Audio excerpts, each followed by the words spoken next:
Et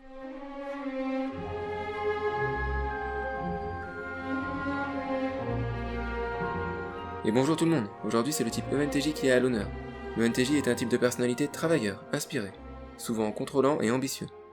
Son besoin d'aboutir à des résultats peut se faire aux dépens de son ressenti émotionnel. Et il a parfois tendance à passer en force pour atteindre ses objectifs. Les lettres signifient extraversion, intuition, thinking, jugement. C'est un type peu courant, 2% de la population, peut-être un peu moins. Il est plus présent chez les hommes, mais on le trouve aussi chez les femmes. Et c'est parti pour un petit tour des fonctions de l'ENTJ. Fonction dominante TE, la pensée extravertie. C'est la fonction qui cherche la logique et la cohérence du monde extérieur. Cette fonction recherche l'efficacité et la validation d'objectifs préétablis par le sujet. C'est une fonction qui contrôle les normes et qui décide de ce qui marche et de ce qui ne marche pas.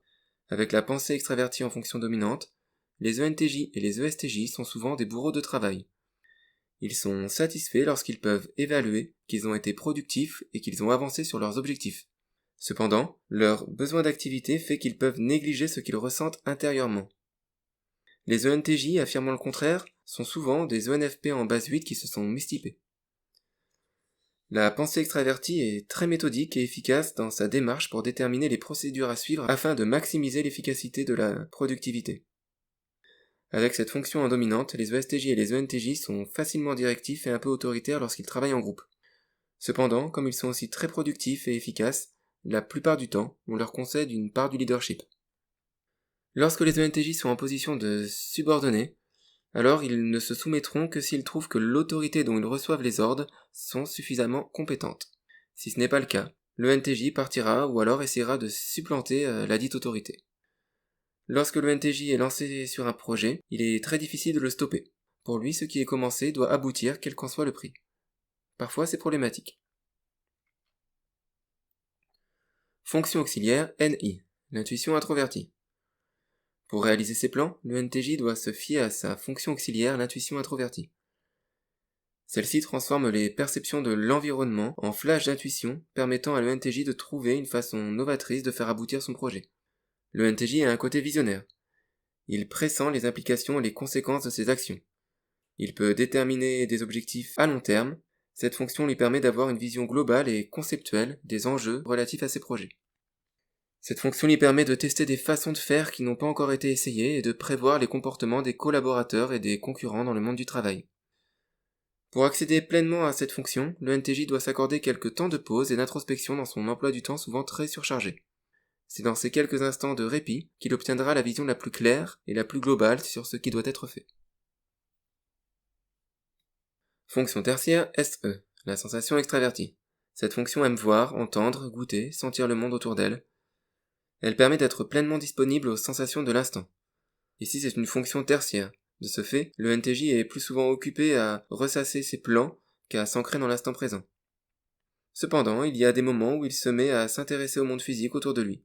Beaucoup de NTJ aiment les sensations fortes, qu'il s'agisse de conduire un peu vite, de vacances au ski ou d'une soirée électro à danser jusqu'à l'épuisement. Une fois défoulé, le NTJ se déconnecte à nouveau des sensations du présent pour se concentrer sur ses objectifs de la semaine. Si le NTJ reste bloqué dans une vision terre-à-terre du monde trop longtemps, alors il peut activer les mécanismes de sa loupe tertiaire dominante et ne fonctionner qu'avec la pensée extravertie et la sensation extravertie. Il peut alors devenir obsédé par son corps, faire de la muscu intensive, être agressif, prendre des risques irrationnels, s'épuiser et se mettre à dos son entourage. Un petit peu de calme et de moments introspectifs pourront l'aider à prioriser ce qui est vraiment important, afin de ne pas être inutilement hargneux et de choisir les combats qui valent la peine de se battre. Ce faisant, la fonction auxiliaire intuition introvertie va se réactiver. Fonction inférieure FI, le sentiment introverti. C'est la fonction relative à l'identité, aux valeurs, à l'introspection du ressenti. C'est une fonction qui recherche le sens, l'éthique, la morale. Ici, c'est une fonction inférieure. Aussi, le NTJ ne l'écoute pas. Son besoin d'être efficace ne lui permet pas l'introspection ou trop de sensibilité. Il faut atteindre des objectifs et qu'importe le ressenti profond. Chez le NTJ, le sentiment introverti est la fonction réprimée. Beaucoup de NTJ associent inconsciemment les émotions et la sensibilité à de la faiblesse, à quelque chose de non pertinent, d'irrationnel et d'inutile. Donc on ne s'y attarde pas trop, et on s'occupe des objectifs à résoudre. Il faut souvent attendre la mi-vie pour que l'ENTJ explore réellement son identité, ses valeurs, ses émotions. Ce faisant, il pourra devenir plus sensible et plus empathique avec ses proches, ou avec ceux qui croisent son chemin. Au contraire, s'il méprise cette partie de lui-même, il sera solitaire et impitoyable avec autrui, et aussi avec lui-même. Parfois, ses émotions le surprennent à la façon d'une soupape qui lâche à un moment où il ne s'y attend pas. C'est cependant assez rare. Éventuellement, le sentiment introverti peut se frayer un chemin de sortie dans le vestimentaire du sujet, afin d'exprimer l'identité sans que ça coûte sur son emploi du temps. Alors pour illustrer cette vidéo sur l'ENTJ, j'avais choisi Miss Coulter de la série Dark Material. C'est une série qui est inspirée de la trilogie de livres La Croisée des Mondes de Philip Pullman. Dans cette série, les humains ont leur inconscient matérialisé par un animal avec qui ils communiquent, on les appelle les démons. Le démon de Miss Coulter est un singe doré. Et ce qui est très intéressant, c'est que Miss Coulter réprime et rabroue son démon, le singe doré, systématiquement. C'est très visible dans la série, dans l'épisode 2 et 3. Je trouvais que c'était une bonne métaphore, où Miss Coulter représente la pensée extravertie, elle a des plans et des objectifs à réaliser, et elle réprime son démon, qui est un petit peu sa conscience, le singe doré, qui pourrait symboliser ses valeurs, ses émotions, ce qui est refoulé, bref, la fonction sentiment introverti. Alors bien sûr, la métaphore est valable pour les 16 types, qui sans exception ont souvent tendance à se méfier ou à mépriser inconsciemment ce à quoi renvoie leur fonction inférieure.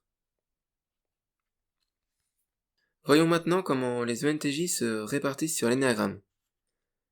Les énéatypes les plus courants pour l'ENTJ sont la base 8 et la base 3, mais on trouve aussi des 1, des 5, des 6 et des 7. Faisons un petit tour d'horizon des différentes combinaisons. L'ENTJ en base 1 est un correcteur. Il veut s'améliorer, lui et le monde qui l'entoure. Son niveau d'exigence est très élevé. Kira, dans Death Note, représente un ENTJ 1 qui adopte une posture extrémiste. Il est assez bien écrit comme personnage. Et désolé, je crois que je l'avais typé INTJ. Et il se trouve que j'ai changé d'avis, ce serait plus un ENTJ en réalité. Le ENTJ en base 3 est ambitieux et essaye de paraître sympathique. Il utilise ses émotions pour deviner les attentes des autres, mais lui-même ne prend pas le temps de s'arrêter sur son propre ressenti. Miss Coulter dans la Croisée des Mondes représente un ENTJ 3 assez diabolique. Sinon, le président Macron et le youtubeur Hugo Décrypte sont probablement deux exemples d'ENTJ en base 3. Le NTJ en base 5, il est assez rare, il est moins dominant que les autres NTJ, car il se concentre plus sur son autonomie et sur l'accumulation de connaissances, cependant il est tout aussi travailleur. Je soupçonne le youtubeur Bruce de la chaîne Y Penser d'être un ENTJ en base 5. Le NTJ en base 7. Lui recherche plus l'aventure et la passion. Quand c'est un ENTJ qui est en base 7, alors on a toujours un 7, centre de soutien instinctif. Assez individualiste et relativement travailleur si cela sert ses intérêts et que ça le passionne. Il y a un personnage de fiction très célèbre, Tony Stark, qui pourrait correspondre à la combinaison ENTJ et base 7 énéagramme. Le NTJ 8 est le plus courant des ENTJ. Les youtubeurs Stéphane Edouard, Cashbolt Cartoon Trash sont probablement des ENTJ en base 8, ainsi que l'écologiste Jean-Marc Jancovici et Simone Veil. Ce sont des caractères frontaux et dominants. Le risque, pour eux, est qu'ils répriment trop les émotions et qu'ils soient particulièrement durs et offensifs, et de ce fait difficilement vivables pour leur entourage. Dans la fiction, les ENTJ 8 sont des personnages souvent redoutables, tels Olenna Tyrell dans Game of Thrones, ou Philip Price dans Mr. Robot. D'ailleurs, dans la fiction, les ENTJ sont plus souvent des antagonistes que des héros. Cependant, dans les mangas, on peut trouver des ENTJ du côté des héros.